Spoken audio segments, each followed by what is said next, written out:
I wanted to show a different type of strap that I make. It's called a rivet style strap, and the reason for calling it that is because there are small rivets that hold the lining strap, which is the back, plain back piece, to the strap with the bells on it. And the rivets I use are small, what we call tubular rivets. I use stainless or solid brass ones. And I attach them on the other side with a cap. There's different ways of putting tubular rivets on, but this is just the way I think gives a nice finished look. Here's the specialized tool, setting tool that I use. I do this with, pound it basically, the tubular rivet onto the cap with basically a hammer and using an anvil, and then putting this over the cap and forcing them together.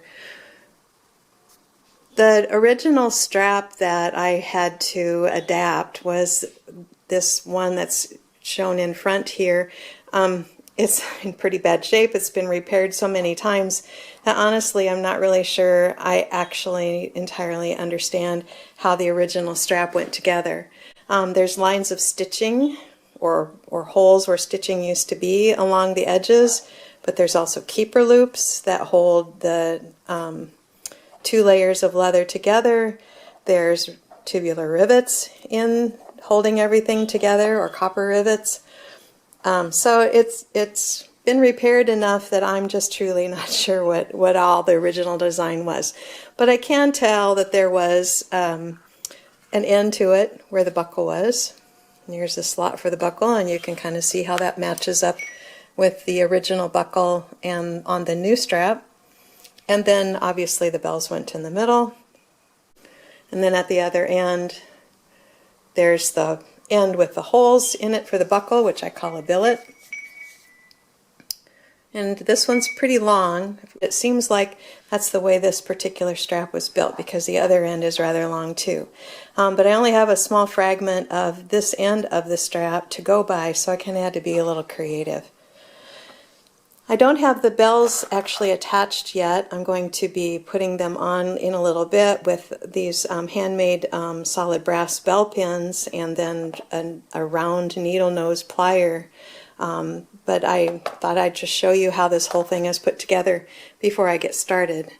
One thing you might notice both with the old strap and also with the new strap is that the top bell strap is longer than the bottom one. The bottom one's pretty, and see if I can get a side view here. The bottom one's pretty straight on my work table, and the top bell strap is more loose. And the reason for that is how it fits on a horse. You gotta have enough outside length to go around the horse, and then the inside has to be a little bit shorter because it's not laying flat, it's actually buckled and used in a circle. The bells in this sleigh bell strap are all late 1800s bells. They're what I call pedal bells. The two in the largest, I think, are size 13 or size 14, so good size bells. And then the ones on the outside are a little smaller, but they're still kind of a medium size. They're number 5, which is 1 5/8 inches in diameter. The original strap was actually, the center bells were overly crowded. You can see the two slots for some of the center bells were so close together that the bells would actually touch. If I see a problem like that, I fix it. Now at the far end, where the smaller bells are, you can see that the spacing on the old strap was pretty decent. So my new strap is pretty close there, but the center bells had to be tweaked just a little bit.